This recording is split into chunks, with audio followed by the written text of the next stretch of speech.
आज मैं आप लोगों के साथ अपने बिज़नेस एनालिस्ट का जो पहला इंटरव्यू था उसका एक्सपीरियंस शेयर करने वाला हूँ। और it's been years that I am working as a business analyst और आज मैं आपसे अपने सारे एक्सपीरियंसेस शेयर करूँगा, जिससे आप लोगों को बहुत हेल्प मिलेगा जो भी बिज़नेस एनालिस्ट बनना चाहते हैं या फिर इंटरव्यू फेज़ में। तो वीडियो को शुरू से आखिर तक देखना। और मैं बहुत ज़्यादा एडिटिंग नहीं करने वाला हूँ, I am not good in editing. तो ये वीडियो कंटेंट के लहज़े से बहुत इम्पोर्टेंट होने वाला है और आपको बहुत कुछ सीखने को मिलेगा। स्टार्ट करता हूँ। जब मेरा पहला इंटरव्यू था बिज़नेस एनालिस्ट का, काफ़ी नर्वस था मैं। एंड जब मैंने इंटरव्यू स्टार्ट किया तो सबसे पहले इंटरव्यूअर ने पूछा जो बेसिक है, टेल मी अबाउट योरसेल्फ। और जहाँ पे बहुत लोग मिस्टेक कर देते हैं, वो मिस्टेक मैंने भी की। मैंने अपने फैमिली बैकग्राउंड से स्टार्ट किया, जो कि इंटरव्यूअर को थोड़ा भी आपकी फैमिली बैकग्राउंड में इंटरेस्ट नहीं होता है। What he wants to listen, आप क्या कर रहे हो, आपका क्या करियर एक्सपीरियंस है और आप क्या उस कंपनी को क्या प्रोवाइड कर सकते हो जिसकी उसे नीड है। सबसे पहली बात, जब भी आप इंटरव्यू में हो और आपसे इंटरव्यूअर पूछता है, नहीं बिज़नेस एनालिस्ट के लिए नहीं, बल्कि किसी भी फील्ड के लिए आप इंटरव्यू दे रहे हो, तो आप उस जॉब डिस्क्रिप्शन के मुताबिक, उस कंपनी के रिक्वायरमेंट के मुताबिक अपने इंट्रोडक्शन को फ़िल्टर आउट करो और उस तरह से आप जवाब दो। What interviewer wants to know from you is आप क्या उसके कंपनी को प्रोवाइड कर सकते हो, जिसकी उसे तलाश है।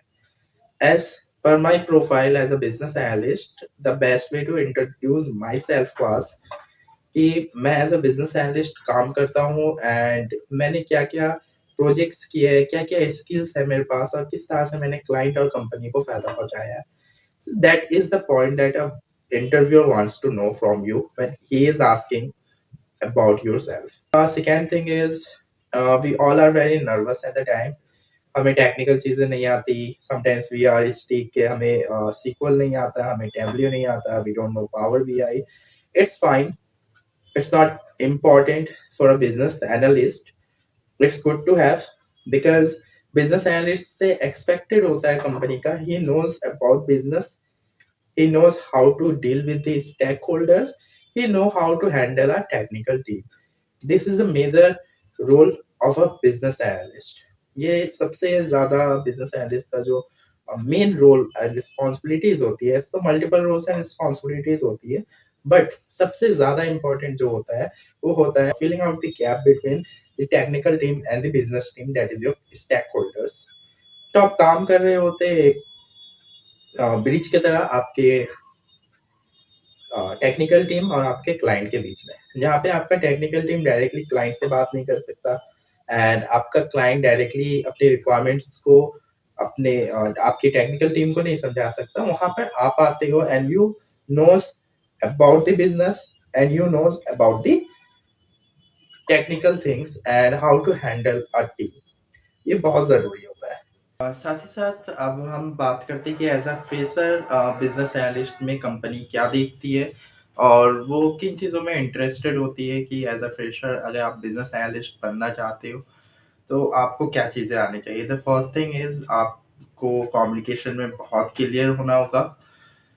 इन द सेंस बहुत अच्छी कहावत है like we all learn how to speak but in whole of our life we don't learn what to speak. मतलब कि पूरी ज़िंदगी हम स्टार्टिंग के 2-3 साल में सीख जाते हैं बोलना, बट पूरी ज़िंदगी निकल जाती है कहाँ पर क्या बोलना है ये सीखने में।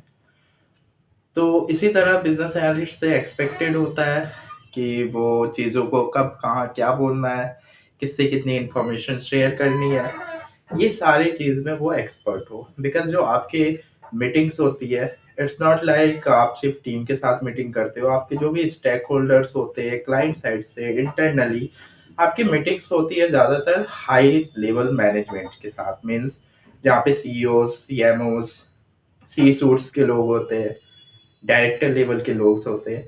तो वहाँ पर आपको अपने कम्युनिकेशन का बहुत ख़्याल रखना होता है कि आप किस तरह से सामने वाले से बात कर रहे हो। बिकॉज़ एक सीईओ से जब आप बात कर रहे हो तो आपको ख़्याल रखना होता है कि पॉइंट्स बहुत ज़्यादा कंसाइज़ हो, टू द पॉइंट हो। इन डिटेल सीईओज़ नहीं सुनना चाहते हैं। What they want to know is the result and what is the status on the high level.